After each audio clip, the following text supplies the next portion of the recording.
संसार के सबसे बड़े झूठ यही हैं। I'm white. मैं डिजर्विंग कैंडिडेट हूँ। I'm black. मैं डिजर्विंग कैंडिडेट हूँ। I'm yellow. मैं डिजर्विंग। वास्तविकता के साथ जागो। Meanwhile, नहीं जीत पाया गाइस, सॉरी नहीं जीत पाया। बट मैंने बोला था कि अगर मैं जीतूंगा तो सबसे पहले मैं अपना डांस करूंगा। वशिनो नाम वा किरा योशिकागे, नेंरे 33 歳।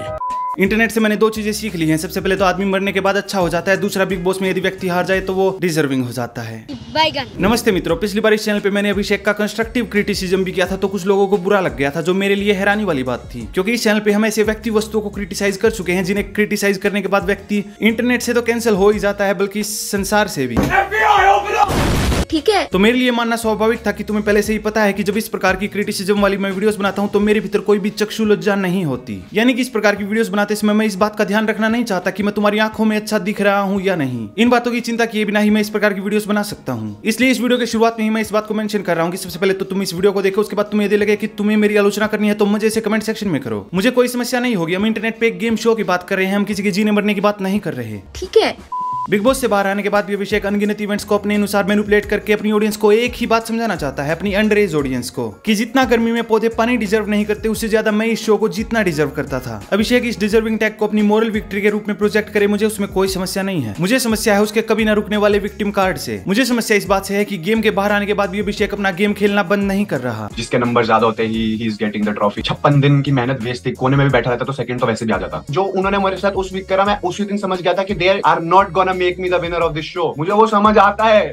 अच्छा, पिछली वीडियो में कुछ लोग कह रहे थे कि अभिषेक को लेके मैं गलत हूं, तो चलो चेक करते हैं कि मैं अपनी बातों को लेके सही रहा या गलत रहा। अभिषेक ने संभवतः शो के भीतर एल्विश को एक चैन दी थी, जिसे एल्विश अपने गले में टांगे घूमता है। हर जगह एल्विश अभिषेक को अपना दोस्त बताता फिरता है, और दिखावे के लिए अभिषेक भी बताता है कि एल्विश उसका दोस्त है, लेकिन वो उसके लिए केवल एक गेम है। अभिषेक का बिग बॉस अब भी चालू है, भी वो गेम के भीतर है। पर्सनली रियल लाइफ में बिग बॉस शो के बाहर आने के बाद भी अभिषेक एल्विश से हेट करता है, और मैं तुम्हें इसका सीधा सरल प्रूफ दिखा देता हूं ताकि तुम्हें कोई भी डाउट ना रहे। सबसे पहले तो अभिषेक इंस्टाग्राम और ट्विटर पे उस प्रकार की पोस्ट देखता रहता है जिनमें एल्विश को गाली दी गई हो, एल्विश की आलोचना की गई हो, फिर जाके उन पोस्ट को लाइक करता है। संभवतः जोश जोश में वो इस बात को भूल जाता है कि तुम जिस पोस्ट को लाइक करते हो, दूसरे तुम्हारे फॉलोअर्स देख सकते हैं कि तुमने इस पोस्ट को लाइक किया है। उदाहरण के रूप में मैं तुम्हें इंस्टाग्राम की एक पोस्ट का स्क्रीनशॉट दिखा रहा हूं जो एल्विश की एक हेटर के द्वारा पोस्ट की गई है। इस पोस्ट में ये दिखाने का प्रयास किया गया है कि हमारी इंडियन पब्लिक ही कितनी खराब है, जो एल्विश जैसे लोगों को भारत के भीतर सपोर्ट करती है, इतनी भारी भरकम भीड़ के साथ। और इसी एल्विश से हेट करने वाली पोस्ट को लाइक कर रखा है फुकरा इंसान ने। ये उसका ऑफिशियल हैंडल है। बेसिकली ये अभिषेक की फ्रस्ट्रेशन है कि इंडियन ऑडियंस ही है जो वो एल्विश को सपोर्ट करती है। एल्विश जैसे को सपोर्ट कैसे कर सकती है? यही नहीं,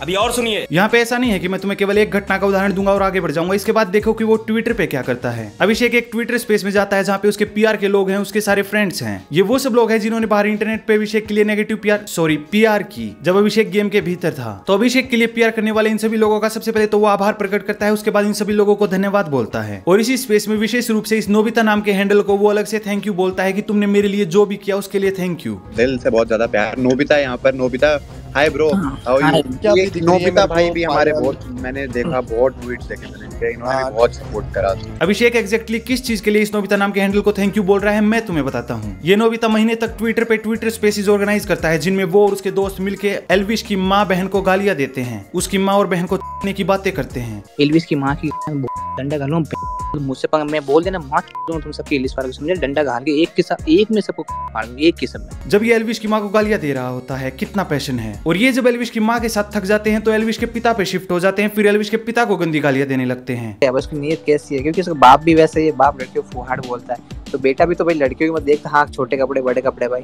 सारे भाई फैंडम में फिर ऐसा पा रखा है इसने। और तुम चाहो तो इन क्लिप्स में आवाज भी मैच कर लेना, मैंने भी रुक के क्लिप्स में आवाज चेक की है। दोनों एक ही हैंडल से, एक ही आवाज है, एक ही व्यक्ति है जो माँ बहन की एल्विश को गालियां दे रहा है। उसके लिए अभिषेक उसको थैंक यू बोल रहा है, बहुत सपोर्ट करा। अभी और सुनिए। ये नोबिता एल्विश के विरुद्ध फेक न्यूज चलाता है गमला चोर नाम के हैशटैग से। उस गमला चोर हैशटैग को ये लोग ट्वीट करते हैं, बार बार ट्रेंड करते हैं दिनों तक, केवल एल्विश के विरुद्ध नेगेटिव पीआर करने के लिए। एल्विश यादव अंदर जो है मतलब बिग बॉस से गमले चुरा देगा। मतलब इतना गिरा हुआ है, मतलब रोड से तो घर में चुराती है। तो यदि तुम अभिषेक के डाई हार्ड फैन और उसके को पकड़ के झूल जाना चाहते हो तो तुम्हारे लिए मेरे पास एक सुझाव है। सिवाय उनके जो अंडर एज है तो 70% ऑडियंस गई, 30% ऑडियंस बची। मैं उसके लिए सुझाव दे रहा हूँ कि तुम क्या कर सकते हो। तुम्हारे सामने टेम्पलेट उपलब्ध है। तुम्हें इस नोबिता वाले हैंडल के जैसा महीने तक ट्विटर स्पेसेस ऑर्गेनाइज करने हैं जहाँ पे एल्विश की माँ बहन को गंदी गंदी गालियां देनी है। ऐसी गंदी गालियां देनी है कि सीरियल जैसी भावना आए जब हम तुम्हारी गालियों को सुने। इतनी गंदी गालियां होनी चाहिए। इसके साथ राजनीति से प्रेरित फेक न्यूज तुम्हें चलानी है, बार बार चलानी है, रुकना नहीं है। और अभिषेक स्वयं पर्सनली तुम्हें थैंक यू बोलेगा। ये टेम्पलेट ट्राइड एंड टेस्टेड है। समझ गया? मतलब लास्ट वीक दे ट्राइड की इतना डीमीन करने का, मेरे को इतना नेगेटिव पीआर करने का। आप सर मेरे को एक बात बता दो, सबके फैमिली वाले 1-1 घंटा रुके, मेरी मम्मी को वहां पर क्यों रोका 24 घंटे अभिषेक को नेगेटिव दिखाने के लिए? समझ नहीं आता, हम गधे हैं। गधा केवल अभिषेक अपनी ऑडियंस को समझता है। यहाँ पे भी देखो उसकी मैनिपुलेशन कितनी ज्यादा है। सबसे पहले तो बिग बॉस ने तुझे नहीं कहा कि तू जेलेसी में बिल्कुल फट जा बम के जैसा। इतना क्रोध अपने भीतर से निकाल, अपनी जेलेसी बाहर निकाल और अपनी माँ के सामने शिकायतें कर कि माँ इस वाइल्ड कार्ड यानी कि एल्विश को तो मैं विनर मान ही नहीं सकता, कभी भी नहीं। मैं समझता हूँ कि मैं वाइल्ड कार्ड को कभी विनर नहीं मान सकता इस शो का, कभी भी। मेरे मन में वो चीज है कि मेरे को जीतना ही है। और जो भी तुमने अपनी माँ के साथ चुगलियां की थी उसके लिए तू रिस्पॉन्सिबल है। यहाँ तक कि तेरी माँ जो एल्विश से जलती है और इस जलन में वो एल्विश का पॉपुलर शब्द सिस्टम भी नहीं सुनना चाहती, क्योंकि उसे लगता है कि इनडायरेक्टली एल्विश की पीआर हो जाएगी। तो वो तुझे रोकती है कि तू ये सिस्टम शब्द भी प्रयोग मत कर। उसके लिए भी तुम माँ बेटा रिस्पॉन्सिबल हो। सिस्टम कर दो। तू क्या सिस्टम बोलने लग गया। और ये तेरी मम्मी की इनसिक्योरिटी वाली क्लिप भी 24 घंटे वाली लाइव स्ट्रीम से आई है। तो कोई भी चीजों को आउट ऑफ कंटेक्स्ट नहीं दिखा सकता। लोग जाके चेक कर सकते हैं 24 घंटे वाली लाइव स्ट्रीम में। यानी कि ये वाला एपिसोड तो बिग बॉस का आया भी नहीं था, लेकिन उससे पहले ही तेरी इनसिक्योरिटीज इंटरनेट पे शेयर करनी ऑडियंस ने शुरू कर दी थी 24 घंटे वाली लाइव स्ट्रीम को देख के। तुम इसे इस प्रकार से समझो कि मान लो कोई तुम्हें हथौड़ा देता है तो ये तुम्हारे ऊपर निर्भर है कि तुम उसका क्या करोगे। क्या तुम उस हथौड़े को घर पे ले जाओगे और अपने घर के कामों में उसका प्रयोग करोगे, या फिर उस हथौड़े को लोगे और किसी के सर पे मार दोगे, उसका सर फोड़ दोगे? अभिषेक की शिकायत बेसिकली ये है कि मुझे हथौड़ा दिया ही क्यों?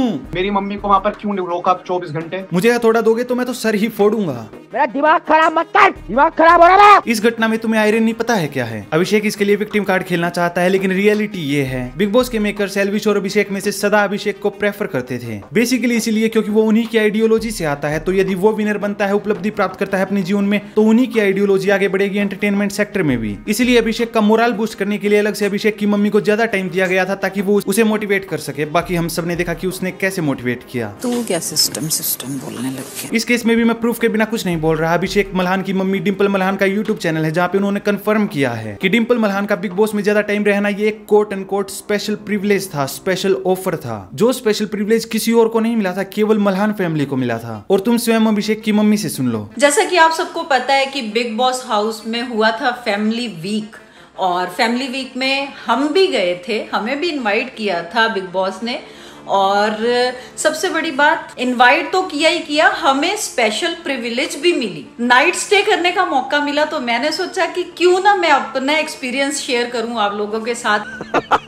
और अभिषेक ने जो अपनी मम्मी से बात की एल्विश के विरुद्ध चुगलियां की, एल्विश के विरुद्ध अपनी इनसिक्योरिटी एक्सप्रेस की, वो भी सारी रियल बातें थी। ये बात भी तुम अभिषेक की मम्मी से सुन लो। इतने टाइम बाद मैं अभिषेक से मिली थी तो बहुत सी बातें थी करने वाली, मन ही नहीं भर रहा था। चुगलियों में कहाँ मन भरता है डिंपल जी। इस पॉइंट पे तो अभिषेक की मम्मी ने ही अभिषेक को एक्सपोज कर दिया। और उसके बाद भी अभिषेक को शिकायत करनी है तो वो अपनी माँ से जाके शिकायत करे कि वो आई ही क्यों। अबे तुझे ग्रुप में बुलाया किसने, मुझे ये तो बता। तुझे कहा किसने ग्रुप में आने को? हर बात को काट पीट के इधर उधर से करके ऐसी एक मूवी बना दी जिससे मैं विलन क्रिएट हो जाऊं, मैं विलन बनूं घर का। अभिषेक के लिए बिग बॉस के भीतर ये फैमिली वाला दिन इसलिए इंपॉर्टेंट है क्योंकि यही वो दिन है जिस दिन उसकी विलन वाली इमेज बिल्कुल परमानेंट हो गई, सदा के लिए हो गई। लोग परमानेंटली उससे हेट करने लगे क्योंकि ये वो दिन था जहाँ पे वो जेलेसी में बिल्कुल फट गया था। उसने अपनी सारी जेलेसी, सारी इनसिक्योरिटी एक्सप्रेस कर दी थी। अंतिम हफ्तों में अभिषेक की जेलेसी केवल बढ़ती गई है, इतनी बढ़ती गई है कि पीठ पीछे तो होता ही था, लेकिन सामने भी वो कभी कभी क्रोध में फट जाता था एल्विश के आगे। तेरी सोच को रिस्पेक्ट नहीं, गधे की सोच है तेरी, मैंने आज ये देख लिया। तेरे से बड़ा बेवकूफ मैंने शो में नहीं देखा, जेन्युइन मुंह पे बोलता हूं। जेलेसी अट्रैक्टिव नहीं होती कभी भी। जेलस रेज कभी भी ऑडियंस को अट्रैक्ट नहीं कर सकता बल्कि रिपेल करेगा। ये सारी ऑडियंस एल्विश की फैन बनती जा रही थी और अभिषेक से दूर जाती जा रही थी। और तो और अभिषेक को कूटना चाहती थी कि तूने गद्दारी की कैसे एल्विश से। गद्दारी करके तोरी बहन के गद्दारी कर बे। अपने सही कारणों से आज तक भी ये फैमिली डे वाला दिन अभिषेक का पीछा नहीं छोड़ रहा, जिसके लिए इन्होंने एक नया पैतरा निकाला है कि इस दिन अपने मुंह से निकाली गई सारी बातों के लिए बिग बॉस को दोष दे दो। मेरी हर बातों को उठा के मतलब आप समझते हो एक पूरी कॉन्स्पिरेसी रची गई थी कि भाई इस बंदे को डाउन लेके आने। और मेरा विश्वास करो, बिग बॉस को दोष देने वाला ये पैतरा 100% काम करेगा। अंग्रेजी में एक मुहावरा है, best lies are half truths, यानी कि यदि तुम्हें कभी भी अच्छे से झूठ बोलना है तो उस झूठ में आधा अधूरा सच इंक्लूड कर लो। इससे होगा क्या, जब भी तुम अपनी बात बता रहे होगे उसमें आधा अधूरा सच होगा जिसे लोग सुनेंगे और कहेंगे ये तो सही बात बोल रहा है, लेकिन उसी के नीचे अपना तुम झूठ सरका सकोगे। और वही काम अभिषेक करना चाहता है। और यहाँ पे सच ये है कि बिग बॉस एक गंदा और घटिया शो है। अभिषेक जैसे इस शो से बाहर आया है वो बार बार यही बात दोहरा रहा है भिन्न इंटरव्यूज में, डायरेक्टली या इनडायरेक्टली, कि बिग बॉस कितना घटिया है, कितना गंदा है। और हम सब एग्री करते हैं कि यार बिग बॉस तो बेकार है, बिग बॉस तो गंदा है, ये तो टॉक्सिसिटी फैलाता है, लोगों में लड़ाइयां करवाता है। कुछ भी करना बिग बॉस के घर में मत जाना बस। और इसी सच को बोलते समय वो अपना झूठ भी इसी के नीचे सरका देता है अपनी इमेज अच्छी बनाने के लिए कि देखो दोस्तों तुम्हें तो पता है बिग बॉस कितना घटिया है, इसी बिग बॉस ने मेरी इमेज खराब की है। और ऑडियंस भी सोचती है यार सही बात है, बिग बॉस ऐसा कर सकता है, अनेकों के साथ किया होगा तो अभिषेक के साथ भी किया होगा। अब उनको ये था कि अब क्या करें कि इसको तोड़ने के चक्कर में हर बात को काट पीट के इधर उधर से करके ऐसी एक मूवी बना दी जिससे मैं विलन क्रिएट हो जाऊं। और जब मैं अभिषेक की ऑडियंस को अंडरएज बताता हूं तो तुम्हें समझना होगा कि ये एक वास्तविकता है कि अभिषेक की ऑडियंस का एक हिस्सा 18 से कम आयु का है। इस प्रकार के बच्चे बड़ी आसानी से मैनिपुलेट हो जाते हैं और 100% वो इस बिलीफ को मान लेंगे तुरंत एक बार कहते ही कि बिग बॉस इतना घटिया शो है, उसी ने अभिषेक की इमेज खराब की होगी। अभिषेक की गलती थोड़ी ना भाई, उसके मुंह से जो जहर निकलता था, इतनी इनसिक्योरिटी निकलती थी, वो फट जाता था बम के जैसा क्रोध में, अपनी इनसिक्योरिटी में। उसकी गलती नहीं है, शो की गलती है। फिर अब हमें इतना नहीं पता था ना कि चीजों को भी अगर तुम अपनी मम्मी से बात करो तो वो चीजें भी काट देंगे तुम्हें नेगेटिव दिखाने के लिए, अपनी टीआरपी के लिए, कि अभिषेक ने बोल दिया कि वाइल्ड कार्ड डिजर्विंग नहीं है। मैंने बोला था वाइल्ड कार्ड डिजर्विंग को मैं नहीं समझता, बट अगर एल्विश जीतता आई विल बी हैप्पी, और मैं आज खुश हूं सर। चल झूठा। अभिषेक को लगता है कि बिग बॉस और रियल लाइफ दोनों ही स्टेटमेंट्स के गेम होते हैं। जैसे एक बार तुम स्टेटमेंट दे दो कि मैं एल्विश से हेट करता हूं, ये तुम्हारी रियल फीलिंग हो, तुम्हारी रियल स्टेटमेंट हो जो तुमने पूरे दिल से कही हो, फिर कैमराज के लिए तुम दिखावे के लिए उस स्टेटमेंट को वापस लेना चाहो, उस स्टेटमेंट से पलटना चाहो, तो कह दो कि ना मैं एल्विश से हेट नहीं करता। यहाँ पे सेकंड स्टेटमेंट केवल दिखावे के लिए है, जो कोई भी कॉमन सेंस वाला व्यक्ति बता सकता है। और यही अभिषेक की शिकायत है बिग बॉस से कि बिग बॉस तू एक थर्ड पार्टी रोबोट के जैसा व्यवहार क्यों नहीं कर रहा, तुझमें कॉमन सेंस क्यों है, तुझे मैं अपनी अंडरएज ऑडियंस के जैसा मैनिपुलेट क्यों नहीं कर सकता। यही शिकायत है अभिषेक की। वो वाइल्ड कार्ड वाली स्टेटमेंट इसी विरोधाभास से भरी हुई थी। और बिल्कुल बस ये वाला हिस्सा तुम समझ लो और मैं गारंटी देता हूं मां कसम, अभिषेक तुम्हें जीवन में कभी मैनिपुलेट नहीं कर पाएगा। सबसे पहले अभिषेक सामान्यतः बैठा हुआ है, अपनी मां से बात कर रहा है अपने दिल की, तो इसी दिल की बात करते करते वो एक्सप्रेस करता है अपनी रियल फीलिंग्स कि मैं एल्विश को कभी भी विनर मान ही नहीं सकता, दिल से कभी भी नहीं, तो विनर भी बन जाए मैं दिल से खुश नहीं हो सकता। ये उसकी रियल फीलिंग है। मैं समझता हूँ कि मैं वाइल्ड कार्ड को कभी विनर नहीं मान सकता इस शो का, कभी भी। वो इतना डीपली और मन लगा के बात कर रहे थे कि ये वाली अपनी रियल फीलिंग्स उसने एक्सप्रेस कर दी। फिर उसे आभास होता है कि ये मुझसे क्या हो गया, फ्लो में मैंने अपनी रियल फीलिंग एक्सप्रेस कर दी, जबकि चारों ओर कैमरा लगे हुए थे, ये देखेंगे बाहर मैं नेगेटिव दिखूंगा, मैं जलखोरा दिखूंगा, मैं इनसिक्योर दिखूंगा। अभिषेक को भी पता है कि कितनी हेटफुल टोन में उसने वो बात कही है और इस हेट के लिए उसे ही हेट मिलेगा। तो केवल कैमराज के आगे दिखावे के लिए अपनी स्टेटमेंट को वो वापस लेने का ट्राई करता है, पलटने का ट्राई करता है। इसी स्टेटमेंट से पलटने के लिए वो एक सेकंड स्टेटमेंट दे देता है जो उसकी पहली स्टेटमेंट के बिल्कुल ऑपोजिट होती है, क्योंकि दिखावे के लिए उसे अपनी पहली स्टेटमेंट को कैंसिल करना है। तो केवल दिखावे के लिए वो कह देता है कि हाँ एल्विश के जीतने पे भी मैं खुश होऊंगा। कोई भी कॉमन सेंस वाला व्यक्ति ये बात समझ सकता है कि ये स्टेटमेंट केवल दिखावे के लिए थी। और बिग बॉस भी तुरंत समझ गया, उसने भी स्क्रीन पे दिखा दिया कि वास्तविक में अभिषेक की रियलिटी क्या है। दोनों ही स्टेटमेंट एक दूसरे के विपरीत भाव को प्रकट करती हैं, यानी कि या तो वो खुश हो सकता है एल्विश के जीतने पे या वो नहीं हो सकता। जब उसने एक बार रियल बोल के पूरे दिल से एक्सप्रेस कर दिया कि वो खुश नहीं हो सकता एल्विश के जीतने पे, तो उसके बाद उसकी दूसरी स्टेटमेंट निरर्थक हो जाती है जो केवल दिखावे के लिए कही गई है, और बचती है केवल रियलिटी, जिस रियलिटी ने एल्विश को भी हिट किया, उसका भी बिल्कुल दिल तोड़ दिया। मैं कभी कंसीडर करूंगा ही नहीं, मतलब एक तरीके से अगर मान लो मैं जीत गया तो उसकी नजरों में मैं तब भी विनर नहीं रहूंगा। मैंने बाहर भी बोला था उसको कि मेरी नजरों में तू है, बट उसकी नजरों में मतलब ऐसा भाई देखा जाए मैं कभी बन ही नहीं पाऊंगा, मतलब दिल गवाही नहीं देगा उसका। अगर मैं बन भी गया तो ये तो बोलूंगा नहीं उसको कि अरे अपनी थिंकिंग बदल, किसी के मन में घुस के चीजें नहीं बदली जा सकती ना। इतने टाइम में मेरी खूब लड़ाई भी बजी है किसी के साथ, बट वैसे वाला बुरा नहीं लगा। बुरा तो अपनों का ही लगता है। करेक्ट, अपनों का ही लगता है। दुनिया किसी की सगी ना हो, सब अपने अपने हैं। हर आदमी दोगला है, हर आदमी, ईच एंड एवरीबॉडी इज दोगला। और इसी हिपोक्रेसी को अपनी बात से पलटने को सलमान खान ने एक्सपोज किया अभिषेक के आगे, अभिषेक की मम्मी के आगे, जब अभिषेक की मम्मी ज्यादा चतुर बनने का प्रयास कर रही थी। ये कहने का प्रयास कर रही थी कि मेरे बेटे की दोनों स्टेटमेंट क्यों नहीं दिखाई, जो हमने दिखावे के लिए की थी, दूसरी स्टेटमेंट वो भी दिखाओ। तो सलमान खान ने वहां पे तुरंत मुंह पे कह दिया कि अभिषेक की मम्मी आपको भी अच्छे से पता है कि दूसरी स्टेटमेंट आपने केवल दिखावे के लिए की थी ताकि पहली वाली स्टेटमेंट को वापस ले सके। और देखो फिर कैसे अभिषेक की मम्मी बिल्कुल चुप हो जाती है, उसको कैसे एक्सपोज किया जाता है बिल्कुल उसी के सामने। जिन्होंने पूरा देखा ना 24 24 वाला उन्होंने देखा, लेकिन जो उसमें दिखाया तो वो आधी क्लिप दिखाई। अरे वो तो मुरवत में बोला गया था, आपको भी पता है, आप माँ हो, आप सब जानती हो। ये टीवी पता है, ये टीवी पर ये कैप्चर होने वाला है, तो ये बोल के ये वापस से ले लो कि ये लेकिन अगर ये जीत गया मैं खुश हूँगा।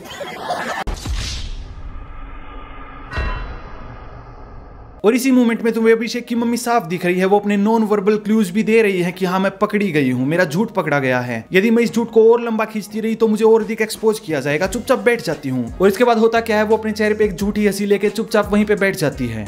बिग बॉस वाले यदि नीच है तो समझ लो कि अभिषेक के रूप में उन्हें नीच को नीच मिला है। अभिषेक के साथ उन्हें कोई मैनिपुलेशन करने की आवश्यकता नहीं थी, उसे नेगेटिव दिखाने की भी उन्हें कोई आवश्यकता नहीं थी, वो नेगेटिव ही था। अभिषेक की अपनी जेलसी और इनसिक्योरिटी ने उसे एक्सपोज किया है, संसार के सामने उसकी नेगेटिविटी को प्रस्तुत किया है। लेकिन नेगेटिव पीआर का वो आरोप किस पे लगाता है? वो लगाता है एल्विश पे। तुझे लग रहा है मैं प्लान करके आया हूं। You never know भाई, आपने अगर नेगेटिव पीआर हुई है। गेम के बाहर भी अभिषेक की बड़ी पीआर टीम है। मैंने तुम्हें अभिषेक की माँ वाली वो घटना बताई जो स्टेज पे हुई। उस घटना को न्यून मैन और न्यूज बॉय कैसे रिपोर्ट करते हैं? उस घटना में एक्सपोज अभिषेक की मम्मी हुई है, लेकिन वो इस बात को उल्टा दिखाने का प्रयास करते हैं कि अभिषेक की मम्मी ने बिग बॉस को एक्सपोज कर दिया। और ये ऐसी अकेली बात नहीं है, हर बार जब भी अभिषेक एक्सपोज हुआ है अपनी एक्सपोज होने के लिए वो बिग बॉस को दोष देता है, तो न्यून मैन और न्यूज बॉय उसे इस प्रकार से रिपोर्ट करते हैं कि अभिषेक ने देखो फिर से बिग बॉस को एक्सपोज कर दिया। मेरा अनुमान है कि ये बड़े यूट्यूबर की हाँ में हाँ मिलाना चाहते हैं या फिर अपनी दोस्ती निभाना चाहते हैं। मुझे इसमें समस्या ये है कि इनका तो चल जाएगा, ये तो बड़े यूट्यूबर की हाँ में हाँ मिलाना चाहते हैं ताकि इनको कोई हेट ना आए, पर इनके झूठे नैरेटिव से 1-1 मिलियन व्यूज जो इनके चैनल पे आते हैं उसके कारण कई मिलियन लोग सोचने लगे हैं कि यार बात तो सही है, सभी लोग कर रहे हैं तो बात सही होगी। बिग बॉस ने अभिषेक की नेगेटिव इमेज बनाई होगी। बिग बॉस तो जैसा कि हमें पता है बुरा है ही। 56 डेज का बिग बॉस का शो देख लो और उसमें से आप मुझे हटा दो, फिर आप वो शो देखना। फिर अगर आप ये कहते हो कि भाई उतना ही एंटरटेनिंग था अभिषेक तुम्हारे बिना, फिर बोलना कि अभिषेक ने अगर स्टेटमेंट पास करी थी कि आई कैरिड दिस शो, वो स्टेटमेंट गलत थी। वैसे सही बात भी है, अभिषेक विलन मलहन एंटरटेनिंग तो था, विलन के हारने पे जो संतुष्टि मिलती है उससे ज्यादा एंटरटेनिंग और क्या हो सकता है। अच्छा जल्दबाजी में एक के बाद एक झूठ बोलने की हानि ये होती है कि तुम्हें स्वयं याद नहीं रहता कि तुमने पहले कहा क्या था। ये दोगले इंसान की दोगली स्टेटमेंट है जिसमें वो अपनी स्टेटमेंट से फिर से पलट रहा है। शो के भीतर अभिषेक तूने सदा माना था कि एल्विश तुझसे कहीं गुना बड़ा एंटरटेनर है, तुझसे अधिक ह्यूमरस है। तेरी मेन इनसिक्योरिटी ये थी कि वो मुझसे ज्यादा एंटरटेनिंग है। इस प्रकार की बिग बॉस के भीतर वाली अनेकों क्लिप है जहाँ पे तूने इस इनसिक्योरिटी को बार बार एक्सप्रेस किया है। ठीक है, एल्विश मेरा बहुत अच्छा भाई है, मेरी कम्युनिटी से है, बट वो वही है कि वो सिर्फ एंटरटेनमेंट पार्ट के लिए ही रहा है कि मस्ती मजाक के लिए, पर घर में जीरो इन्वॉल्वमेंट और जीरो ओपिनियन, स्ट्रॉन्ग ओपिनियंस नहीं है, जो मन में है वो बोलना नहीं लोगों से। तो वो बहुत सारी चीज, मतलब ये सिर्फ और सिर्फ वो नहीं है ना लाफ्टर चैलेंज के आओ हंसे और हो गया। हिपोक्रेसी की भी सीमा होती है। यही अभिषेक शो के बाहर आके बता रहा है कि मेरे बिना शो के भीतर देखने के लिए कुछ नहीं था, जबकि शो के भीतर वो स्वीकार कर चुका है कि एल्विश उसके आगे कई गुना बड़ा एंटरटेनर था। इसी दोगले चरित्र के कारण तू शो के भीतर भी नेगेटिव था, शो के बाहर भी नेगेटिव है। तू अपनी जेलसी में, अपनी इनसिक्योरिटी में फटता फिर रहा है हर इंटरव्यू में, और ऐसा नेगेटिव व्यक्ति ट्रॉफी के लायक था ही नहीं। 56 दिन की मेहनत वेस्ट थी, कोने में भी बैठा रहता तो सेकंड तो वैसे भी आ जाता। एल्विश तुझसे इतना बड़ा एंटरटेनर था कि तूने पूरी पिच ही चेंज कर दी थी। तूने कहा था एंटरटेनमेंट तो कोई बड़ा फैक्टर है ही नहीं, मैंने 2 महीने बिताए हैं। घर में ओपिनियन देना किसी भी एंटरटेनमेंट फैक्टर से कहीं ऊपर होता है, ये तूने बार बार दिखाने का प्रयास किया है। तेरी नई पिच ये थी क्योंकि एंटरटेनमेंट वाली पिच पे तुझे पता था कि एल्विश सदा तुझसे ऊपर आएगा। मानता हूँ कि ह्यूमरस वो मुझसे ज्यादा है, बट ये गेम सिर्फ और सिर्फ फनी की नहीं है। ये गेम फनी की भी है, ये गेम ओपिनियंस की भी है, ये गेम सही समय पे सही बोलने की भी है। और तेरी इस पिच बदलने वाले प्रयास को, तेरी इनसिक्योरिटी को एल्विश ने तेरे मुंह पे एक्सपोज किया था कि तू ये पिच बार बार इसलिए बदल रहा है क्योंकि तुझे पता है कि एल्विश तुझसे बड़ा एंटरटेनर है, उसका इंपैक्ट अधिक है इस शो के ऊपर। इस शो के भीतर एल्विश के बिताए 4 हफ्ते तेरे 2 महीने के बराबर हैं या उससे भी ज्यादा। मेन पॉइंट है कि 4 हफ्ते नहीं जिए मैंने इधर, वो एक मेन पॉइंट है इधर। मैंने कि तो इसको ऐसा लगा कि मैंने 4 हफ्ते में इससे बेटर परफॉर्म कर दिया, जो सिर्फ एक ही रीजन है इसके पास कि 4 हफ्ते ही। एक और बोनस पॉइंट बता दूं कि बिग बॉस के भीतर अभिषेक के सबसे ज्यादा क्रिंजी सीन रहे हैं। हम सब लोग मीडियोकर कंटेंट देख सकते हैं, अधिकतम कंटेंट मीडियोकर ही होता है जिसको हम अच्छा बनाने का प्रयास करते हैं, लेकिन क्रिंजी को लोग नहीं देख सकते। किसी भी कंटेंट में क्रिंज मोमेंट जैसे आती है लोग उसे बंद कर देते हैं, और यही क्रिंजी मोमेंट तेरी सबसे ज्यादा रही है बिग बॉस के भीतर। ऑडियंस के ऊपर अत्याचार ये होता है कि एक ही एपिसोड में सबसे पहले तुम्हें एमी वे बंटाई का जियान 2.0 रैप सुनना पड़े, और जैसे ही वो अत्याचार समाप्त हो जाए एक और अत्याचार शुरू हो जाए तेरे रूप में, तुझे सुनाया जाए 2 मिनट रैप करते हुए। ये कोई क्रिंज रैप नहीं था बल्कि ऑडियंस के कानों का था। ये ऑफ बीट कोई रैप नहीं, तू बंद कर अपने गाने। तू तो इतना सेल्फ कॉन्शियस है, इतना सेल्फ अवेयर है, तुझे पता नहीं था कि तेरा कंटेंट कितना ज्यादा क्रिंजी है, इसीलिए हम उस कंटेंट को नहीं देखते, इसीलिए छोटे बच्चे देखते हैं। और अभिषेक तू कितना एंटरटेनिंग रहा होगा इसी बात से अनुमान लगा ले कि अंतिम हफ्तों में तू जब भी आता था तेरी इनसिक्योरिटी ने तुझे इतना प्रिडिक्टेबल बना दिया था कि हमें हर समय पता होता था कि तू केवल एक ही बात कर रहा होगा, डिजर्विंग वाली, मैं डिजर्विंग हूँ, मैं डिजर्विंग हूँ, मैं डिजर्विंग कैंडिडेट हूँ। और ये प्रिडिक्टेबिलिटी वाली बात मैं इतना सीरियसली बोल रहा हूँ कि एल्विश ने भी लाइव शो के भीतर बैठ के प्रिडिक्ट करना शुरू कर दिया था कि तू जब भी बोलेगा मनीषा के साथ बात करते हुए तो डिजर्विंग वाली बात कब आएगी। इनने मतलब जेन्युइनली इनका ना एक बबल बन गया, उस बबल से बाहर नहीं आ पा रहे। अब डिजर्विंग वाली बात ना दोबारा उठ के देखना, अभी कुछ डिजर्विंग आएगा कुछ। तुमने तो वही चीज एग्जाम्पल बना दी इस घर के लिए, तब तुम इस बात पे तो बोल ही नहीं सकती हो बहन कि सिर्फ फॉलोअर्स के बेसिक पे कोई जीत जाएगा। जब तक वो बंदा डिजर्विंग नहीं होगा। तुम्हें याद ना हो तो क्रिकेटर युजवेंद्र चहल और बाकी सारे एक्टर और सिंगर जिन्होंने भी एल्विश के पक्ष में स्टोरीज डाली थी, उन सारी स्टोरीज को अभिषेक के भाई ट्रिगर्ड इंसान ने पेड़ बताया था कि इन सारी स्टोरीज को करने के लिए तो इन्हें पैसे मिले हैं एल्विश की टीम से। हमने पैसे भी नहीं दिए ना बड़े बड़े लोगों को हमारे लिए स्टोरियां डाले। अभिषेक जियो सिनेमा पे दिए गए इंटरव्यू में ट्रिगर्ड इंसान के ऑपोजिट बात करता है और अपने ही भाई को एक्सपोज कर देता है। जो बड़ा क्रिकेटर तक एल्विश के लिए पोस्ट डाल रहा है उस सारी उपलब्धियों में वो अपने आप को भी घुसाने का ट्राई करता है कि जैसे ये उसकी उपलब्धि हो। मतलब एक्चुअली आई अप्रिशिएट दोनों की टीम्स को कि भाई कितनी मेहनत करी गई है एंड क्रिकेटर्स सिंगर्स मतलब ये जब अगर इन्वॉल्व हो रहे हैं। अभिषेक ये मीठी मीठी बातें करने का ड्रामा करते समय इसे एक पूरी कम्युनिटी की उपलब्धि दिखाने का प्रयास करता है, लेकिन उन मीठी मीठी बातों में भी वो एक तंज कस देता है कि एल्विश की ओर से तो पॉलिटिशियंस भी इन्वॉल्व थे उसे प्रमोट करने के लिए। सारे मतलब इस लेवल पे पॉलिटिशियंस इन्वॉल्व थे, दो हमारी साइड से नहीं थे बट फिर भी। और ये बात भी झूठ है। एल्विश पे आने से पहले तो मैं अभिषेक के बारे में बात कर लेता हूँ कि अभिषेक की नेगेटिव पीआर करने वाली टीम इंटरनेट पे कैसे पॉलिटिकल स्केल पे कैंपेन कर रही थी एल्विश के विरुद्ध, कैसे वो पॉलिटिशियंस तक को इन्वॉल्व कर रहे थे एल्विश के विरुद्ध बोलने के लिए। थोड़ा बैकग्राउंड जान लो। संसार में महत्वपूर्ण संगठन है G20, सरल शब्दों में समझ लो सबसे महत्वपूर्ण देश इसमें आते हैं और इस बार भारत इस G20 को होस्ट कर रहा है भारत के अलग अलग स्टेट्स में। महीनों पहले पॉलिटिकल स्केल पे वामपंथी विचारधारा वाले लोगों ने एक फेक न्यूज फैलाई थी एल्विश के विरुद्ध कि किसी G20 इवेंट के बाहर से एल्विश ने फूलों के गमले चुरा लिए। उस समय एकदम से ये फेक न्यूज चलने लगी थी। लो लेवल के पॉलिटिशियंस भी इन्वॉल्व थे जो एल्विश को बार बार बदनाम करने का प्रयास कर रहे थे क्योंकि ये उनकी ऑपोजिट आइडियोलॉजी से आता है एल्विश। तो वो उस एल्विश को क्यों नहीं गिराना चाहेंगे, चाहे एक फेक न्यूज से ही क्यों ना गिराए। लेकिन बाद में वो फेक न्यूज तुरंत एक्सपोज हो गई थी और ये बिल्कुल विषय मर गया था। पर अभिषेक की पीआर टीम ने अभिषेक के दोस्तों ने फिर से इस फेक न्यूज को एक्टिव किया, ट्विटर पे पॉलिटिकल स्पेसेस बनाने शुरू किए ताकि ये पॉलिटिशियंस को इनवाइट कर सके और साथ में बैश कर सके एल्विश को, एक दूसरे से बात कर सके कि कैसे एल्विश हमारे अपोजिट आइडियोलॉजी से आता है, इसलिए पॉलिटिकल स्केल पे भी उसे कितना डिफेम करना चाहिए। ये सब करने के उन्हें अच्छे परिणाम भी दिखते। लो लेवल पॉलिटिशियन और so called social justice warrior Elvish को दिन प्रतिदिन बदनाम कर रहे होते। गमला चोर नाम का हैशटैग दिन प्रतिदिन चल रहा होता अभिषेक की पीआर टीम के द्वारा। और मैंने तुम्हें इसी वीडियो में दिखाया है कि यही गमला चोर वाली फेक न्यूज जो छपरी चलाता है उसी छपरी को विशेष रूप से अभिषेक थैंक यू बोलता है कि थैंक यू मेरे भाई, इतना लंबा तूने एल्विश के विरुद्ध कैंपेन चलाया फेक न्यूज पे आधारित। वो ये कहेगा नहीं लेकिन भाव यही है। सपोर्ट करा ये अभिषेक की कांस्टेंट नीति रही है, गेम के भीतर भी गेम के बाहर भी, कि पहले कुछ गंदा करो बाद में वो गंदा करने का आरोप सामने वाले पे लगा दो। यही उसने किया नेगेटिव पीआर के केस में। स्वयं वो नेगेटिव पीआर करता रहा, उसके मित्र उसके पीआर वाले नेगेटिव पीआर ट्विटर पे करते रहे, पॉलिटिकल स्केल पे भी, लेकिन आरोप किस पे लगा दिया, गेम के भीतर एल्विश पे, बाद में बिग बॉस पे भी। गेम में एल्विश जैसे लोगों की पीठ पीछे उनकी बुराई करता रहा, लेकिन बाद में क्या बोलता है कि दूसरे लोग उसकी पीठ पीछे बुराई कर रहे थे। मुंह पे बोलने का एक्चुअल में वहां पर दम किसी ने नहीं रखा, ठीक है, मेरे तो पीठ पीछे बात हुई है। अब आते हैं उस पॉइंट पे कि एल्विश को पॉलिटिशियन ने सपोर्ट किया, बिल्कुल सपोर्ट किया, लेकिन ये सपोर्ट किसी भी एक आइडियोलॉजी तक सीमित नहीं था। जैसा अभिषेक के केस में था कि उन्होंने एक साइड को उकसाया कि एल्विश के विरुद्ध जाओ क्योंकि वो तुम्हारी अपोजिट आइडियोलॉजी का है। एल्विश को सपोर्ट करने वाले बहुत सारे पॉलिटिशियन अपनी व्यक्तिगत पॉलिटिक्स से ऊपर उठ के एल्विश का सपोर्ट कर रहे थे, उस व्यक्ति को देख रहे थे, उसकी पर्सनैलिटी को देख रहे थे। इसमें सबसे बड़ा उदाहरण है तेज प्रताप यादव, जो कि बिहार गवर्नमेंट का एक महत्वपूर्ण मंत्री है, एक महत्वपूर्ण पॉलिटिशियन है। वो एल्विश के लिए एक पॉलिटिशियन स्टाइल पोस्टर जारी करता है जिसके कोने में उसकी खुद की फोटो लगी होती है। और विश्वास करो पॉलिटिक्स में एंडोर्समेंट इसी को जाता है कि तुम किसी के लिए पोस्टर जारी करो जिसके कोने में तुम्हारी खुद की फोटो लगी हो। पॉलिटिक्स में यही प्रॉपर सपोर्ट का सिंबल है। विश्वास करो मैं भी ऐसे ही डिंपल भाभी को सपोर्ट करता हूं। तेज प्रताप यादव वैचारिक रूप से वामपंथी है और एल्विश की विचारधारा के बिल्कुल ऑपोजिट आता है, तो आइडियोलॉजिकल सपोर्ट का तो प्रश्न भी नहीं उठता। तो इसने भी अपनी व्यक्तिगत पॉलिटिक्स को साइड में रखा और पर्सनैलिटी को देखा, उसको सपोर्ट किया। ये एक अच्छा उदाहरण है कि एल्विश का सपोर्ट कैसे जेन्युइन है। तो एल्विश में कुछ तो बात होगी जो भिन्न भिन्न आइडियोलॉजी के लोग, जो उसके ऑपोजिट आइडियोलॉजी वाले लोग भी उसे सपोर्ट कर रहे हैं अपनी व्यक्तिगत पॉलिटिक्स से ऊपर उठ के। इनको तो ऐसा भी नहीं हो सकता कि एल्विश की टीम ने पैसे दिए हो, तेरा भाई कितना भी झूठ बोलता रहे। हमने पैसे भी नहीं दिए ना। मैंने तुम्हें दिखाया कि अभिषेक कैसे दूसरों की उपलब्धि में अपने आप को घुसा देता है जहाँ पे वो खुद क्रेडिट नहीं ले सकता। शो के भीतर जेट ने उससे पूछा था कि उसे विनर क्यों बनना चाहिए। यहाँ पे वो केवल अपने आप को इंक्लूड करते हुए कह रहा था कि मैं कम्युनिटीज लेके आया हूँ, मैंने इस शो को ऑडियंस दी है, तो इसलिए मुझे विनर बनना चाहिए। मेन उसकी इनसिक्योरिटी ये थी कि कहीं एल्विश जीत ना जाए, तो इसलिए वो ये वाला टेंट्रम थ्रो कर रहा था मेकर्स के आगे कि मुझे विनर बनाओ। They know what I've done and what I've given to this show. This is this show's duty to pay it back. ये उसके अपने शब्द थे, एक टेंट्रम था बिग बॉस के मेकर्स के आगे। इसके लिए उसे शो के भीतर पेला भी गया था कि तुमसे डायरेक्ट ट्रॉफी मांग कैसे सकता है ऑडियंस की वोटिंग के बिना। और शो के बाहर आके देखो वो कैसे दो स्टेटमेंट्स को एक दिखाने का प्रयास करता है कि जैसे मैं शो के भीतर यही कह रहा था कि एल्विश और मैंने हम दोनों ने ऑडियंस लाके दी है इस शो को। उन्होंने मेरे को इस बात पे स्लैम करा कि आप कम्युनिटीज लेके आए, ये करा आपने, कैरी करा शो, ये आपने कैसे बोल दिया। और फाइनल वाले दिन ही उन्होंने मेरी तारीफ करी कि आपके और एल्विश की वजह से इतनी कम्युनिटीज जुड़ी, इतने सारे लोग आए। अपने आप को ही कॉन्ट्राडिक्ट कर दिया। मेरे को हंसी आ रही थी उस वक्त।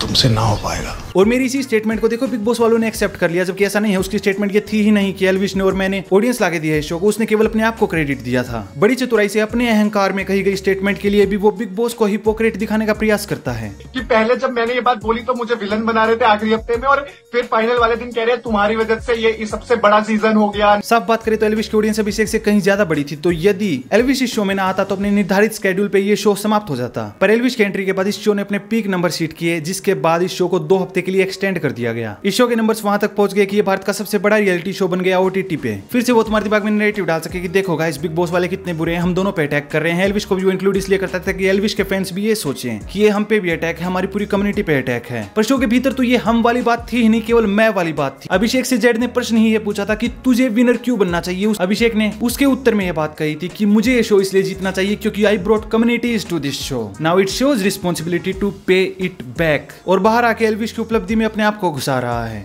अब अभिषेक पॉइंट रखता है कि एल्विश तो पहले से ही मुझसे ज्यादा पॉपुलर था, इसलिए उसका जीतना पहले से ही तय था। यहाँ पे भी देख लो कि वो ऑडियंस को कैसे मैनिपुलेट करता है। 56 दिन की मेहनत वेस्ट थी, कोने में भी बैठा रहता तो सेकंड तो वैसे भी आ जाता। मुझे ऐसा लगा कि 56 डेज आई वेस्टेड। कोई ऐसा खास कोई फायदा नहीं है वहाँ पर काम करने का। कोई आपके ओपिनियंस मैटर नहीं करते, कोई आपके गेम प्ले मैटर नहीं करता, आपके एंटरटेनमेंट मैटर नहीं करता। अगर आपके पास नंबर्स अच्छे हैं और आपके पास बैकअप है तो इट्स योर गेम। आप वहाँ जाओ, बैठो, मस्ती करो, टाइम पास करो, you can win the game. अच्छा बार बार प्रोफाइल इतनी इनसिक्योर है क्या तू? मेरे फोन वाले भाई मैं हूँ तो फिर एक कमरे में जाके सो जा। खेलने आई है ना, यहाँ पर सब बराबर है। तो फिर खेलने आई है तो तू कर, क्यों चिल्ला रहा है? अरे वो भी तो देखा, हर बात पे तेरे फॉलोअर्स ज्यादा तो आई क्यों? बिग बॉस शो की ऑडियंस बहुत बड़ी है, इन दोनों यूट्यूबर्स को कंबाइन कर दे तो उससे भी ज्यादा बड़ी है। और ये अपने आप में इस बात का प्रूफ है कि एल्विश जैसे ही केवल 4 हफ्तों के लिए शो के भीतर गया, एल्विश के फॉलोवर इंस्टाग्राम पे 5 मिलियन से सीधा 16 मिलियन हो चुके हैं। यूट्यूब पे उसके जहाँ पे 3-4 मिलियन सब्सक्राइबर थे वो 7 मिलियन हो चुके हैं। दूसरे इनएक्टिव चैनल पे 10 मिलियन से 13 मिलियन हो चुके हैं, बल्कि लगभग 14 हो चुके हैं। तो ये वाला बहाना नहीं चलेगा ना अभिषेक बेटा कि केवल हम दोनों की ऑडियंस थी जो बिग बॉस को देख रही थी, और क्योंकि मैं एल्विश से कम पॉपुलर था, वो मुझसे ज्यादा पॉपुलर था, तो अंत तक भी बिल्कुल वही गणित रहना था और अंत में जाके उसे जीत जाना था, पहले से ही तय था। तुम दोनों के फॉलोअर्स यदि कंबाइन भी करते तो उससे भी ज्यादा एक नई ऑडियंस थी जिसे तुम दोनों के बारे में कोई खबर नहीं थी। तो इस शो के माध्यम से ये बड़ी ऑडियंस तुम दोनों के साथ इंट्रोड्यूस हुई। इस ऑडियंस की इच्छा थी कि तुम दोनों में से ये किसको ज्यादा फॉलो करते हैं, किसके साथ परमानेंटली जुड़ना चाहते हैं, इंस्टाग्राम वगैरह पे फॉलो करना चाहते हैं, और ऑडियंस ने चुन लिया एल्विश यादव को। और यदि अभिषेक तू डिजर्विंग था, जैसा कि तू बार बार दोहराता है, और तुझे लगता है कि ये नई ऑडियंस जो है, जो तुम दोनों की ऑडियंस के कंबाइन से भी ज्यादा है, इस ऑडियंस को भी लगता होता कि तू डिजर्विंग है, तो स्वाभाविक है। एल्विश तो केवल 4 हफ्ते रुक के आया, उसको 11 मिलियन फॉलोअर्स गेन हो गए। तू तो इस शो में 2 महीने रुक के आया है, तो क्या कम से कम 11 मिलियन फॉलोअर्स भी तूने गेन किए इंस्टाग्राम पे? बिल्कुल नहीं। इसका अर्थ ये नहीं है कि अभिषेक को नई ऑडियंस नहीं मिली, उसको भी मिली है, लेकिन वो एल्विश की ऑडियंस की तुलना में बहुत कम है। और इस पॉइंट में भी अभिषेक की हिपोक्रेसी देखो। अपनी ऑडियंस को मैनिपुलेट करने के लिए उसके सामने ये इस प्रकार प्रस्तुत कर रहा है कि वो एक अंडरडॉग था, जिसके फॉलोअर्स कम थे, एल्विश के फॉलोअर्स ज्यादा थे, वो ज्यादा फॉलोअर वाले को नहीं हरा पाया, बिल्कुल हराते हराते रह गया। इस बात का मेन बेसिस ही झूठ है कि एल्विश के फॉलोअर ज्यादा थे, वास्तविक में अभिषेक के ज्यादा फॉलोअर्स थे। और यही बात ट्रिगर्ड इंसान यानी कि अभिषेक का भाई बार बार इंटरनेट पे फ्लेक्स करता था कि मेरे 20 मिलियन फॉलोअर्स हैं, मेरे बहन के कई मिलियन फॉलोअर्स हैं, अभिषेक के 10 मिलियन फॉलोअर्स है, उसकी माँ के कई मिलियन फॉलोअर्स है, ओवरऑल 40 मिलियन से ऊपर उनके केवल सब्सक्राइबर हो जाते हैं। कम्युनिटी भाई साथ में है। अभिषेक के खुद के ही बहुत ज्यादा नंबर है भाई, 10 मिलियन तो उसी के ही है 2-3 चैनल पे। उसके बाद 18 एक पे है मेरे, और 10 एक पे 28। प्रेरणा के भी हैं 6 प्लस आई थिंक 3 9, मम्मी के भी 2-2.5 है। बहुत ज्यादा वोट तो यहीं से पड़ जाते हैं। पर इसके अलावा भाई पूरी यूट्यूब कम्युनिटी भी उसको साथ में सपोर्ट कर रही है। अभिषेक मल्हान की मम्मी तक इस फैक्ट को फ्लेक्स कर रही थी कि हमारी आर्मी बड़ी है, ट्रिगर्ड आर्मी बड़ी है, फुकरा आर्मी बड़ी है। ट्रिगर्ड आर्मी इतनी बड़ी है, बहुत बड़ी है, फुकरा आर्मी, बड़ा आर्मी, ट्रिगर्ड आर्मी। पर मलान फैमिली ने एक साथ कई सारे नैरेटिव चलाए हैं, तो शो के भीतर वो अपने आप को कैसे प्रोजेक्ट करता कि मैं तो बेचारा हूँ, मेरे कम फॉलोवर्स हैं। उसी झूठे नैरेटिव को सपोर्ट करने के लिए उसके फैमिली बाहर इंटरव्यू देके बताती कि उसके कम फॉलोवर्स है, लेकिन कम फॉलोवर्स वाला भी जीत सकता है, फॉलोवर्स सब कुछ नहीं होते। लेकिन साथ ही साथ इंटरनेट पे ये भी फ्लेक्स करते रहे ताकि उसके हार्डकोर फॉलोवर्स में भी मोटिवेशन बनी रहे, उन्हें रियलिटी दिखते रहे कि हमारे 40 मिलियन फॉलोवर्स है, हमें कोई नहीं हरा सकता। 20 मिलियन सब्सक्राइबर तो ट्रिगर्ड इंसान के हैं, जितने आज तक सब्सक्राइबर एलविश यादव के हुए भी नहीं है, भविष्य में कभी जाके होंगे। और इसके बाद भी वो कम फॉलोवर वाला विक्टिम कार्ड खेलना चाहता है, इसे बोलते हैं मैनिपुलेशन 101। ठीक है, मलन फैमिली की इसी जेलसी और इनसिक्योरिटी के लिए मैंने तुम्हें कहा था कि तुम इन्हें माफ कर देना, पर अब चीजें हाथों से बाहर निकल चुके हैं। ये लोग रुकते नहीं है, ये अपनी ऑडियंस को मैनिपुलेट करके बिल्कुल मुट्ठी में भींच के रखना चाहते हैं, अपनी अंडरएज ऑडियंस के सामने अपने आप की हीरो वर्शिपिंग कराना चाहते हैं। इसलिए इस प्रकार के नैरेटिव प्रस्तुत करते हैं कि हम तो डिजर्विंग हैं। 40 मिलियन फॉलोवर का घमंड दिखा के हम कितनी भी बार हार जाएं, लेकिन अंत में डिजर्विंग विनर तो हम ही हैं, तो इसलिए हमारे लिए सब कुछ जस्टिफाइड है। हम कितना भी जेलसी में फटते रहें, कितने भी फेक नैरेटिव बनाते रहें, कितनी भी मैनिपुलेशन करते रहें, और इस सब के भीतर विनम्र होना वो तो भूल ही जाओ। ऑडियंस को जब अपनी मुट्ठी में कर लिया है तो विनम्रता की क्या आवश्यकता। इस घटना के बाद तुम मलन फैमिली को हेट इसलिए मत देना क्योंकि मेरा मानना है कि ये हारू ने और अधिक विनम्र बना देगी। यदि वो बिल्कुल बैल बुद्धि ना हो तो ये लोग 100% बैल बुद्धि हैं। ठीक है, तो आज की इस वीडियो में बस इतना ही। वीडियो को लाइक करो, शेयर करो, इस चैनल को सब्सक्राइब करो, साथ में बेल आइकन दबाओ। साथ में मुझे इंस्टाग्राम पे भी तुम फॉलो कर सकते हो, ट्विटर पे भी मैं एक्टिव रहता हूँ। धन्यवाद।